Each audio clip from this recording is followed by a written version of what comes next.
আসসালামু আলাইকুম। কেমন আছেন আপনারা? আজকে আমি নিয়ে এসেছি আপনাদের জন্য ঈদের দুধ সেমাই রেসিপি। এই সেমাইটা এইভাবে রান্না করলে আপনারা জাস্ট নিজেরাই অবাক হয়ে যাবেন। এই সেমাইটা খেতে এত মজা হয় আর শাহি একটা ভাব থাকে। আমি গ্রামের বাড়িতে এসে আপনাদের জন্য এই রেসিপি তৈরি করছি। এখানে আমি দুধ জাল করে নিচ্ছিলাম। এইখানে আমি বাটিতে 3 পদের বাদাম এবং কিশমিশ নিয়েছি, আর এখানে আমি লাল জর্দা সেমাইটা নিয়েছি। আর এটা আপনাদের ইচ্ছে মতো নিয়ে নেবেন। এখানে আমি নিয়েছি হোমমেড ঘি। এটা আমার হোমমেড, চাইলে আপনারা দেখে আসতে পারেন, আমার চ্যানেলে এই রেসিপি দেওয়া আছে। এখন আমি একটা কড়াইতে প্রথমে ঘি দিয়ে দিব। ঘিতে বাদামগুলো খুব ভালো করে হালকা জালে ভেজে নেব।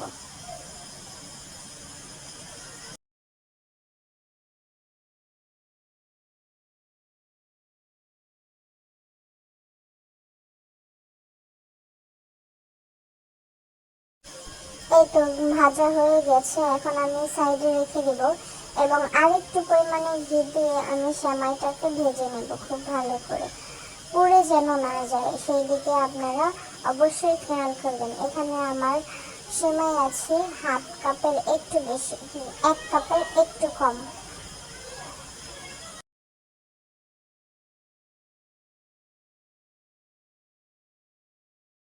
সেমাইটা ভাজা হয়ে গেলে আমি এখানে দিয়ে দেব লিকুইড জাল করা দুধ। দেওয়ার পরে আপনাদের মনে হতে পারে যে উপরে তেল বেশি পেয়েছে, এতে ভয়ের কিছু নেই।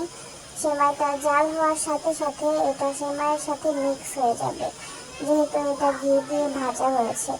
আমি এইখানে দিয়ে দিয়েছি উঁচু করে 1.5 চামচ চিনি। আমার মনে হয় না এর থেকে বেশি লাগবে। আর দিয়ে দিয়েছি 1 টুকরো গরম মশলা।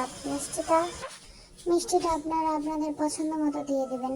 এই সেমাইটা হতে বেশি সময় লাগে না। আমি বাদাম কুচিগুলো দিয়ে দিচ্ছি। ভালো করে সিদ্ধ হওয়ার পরে আমি এটা নামিয়ে নেব। আপনাদের কাছে মনে হতে পারে যে সেমাইটা পাতলা দেখা যাচ্ছে, এতে ভয়ের কোনো কারণ নাই, কারণ ঠান্ডা হয়ে গেলে এই সেমাইটা ঘন হয়ে যাবে, তখন দেখতে খুব ভালো লাগবে।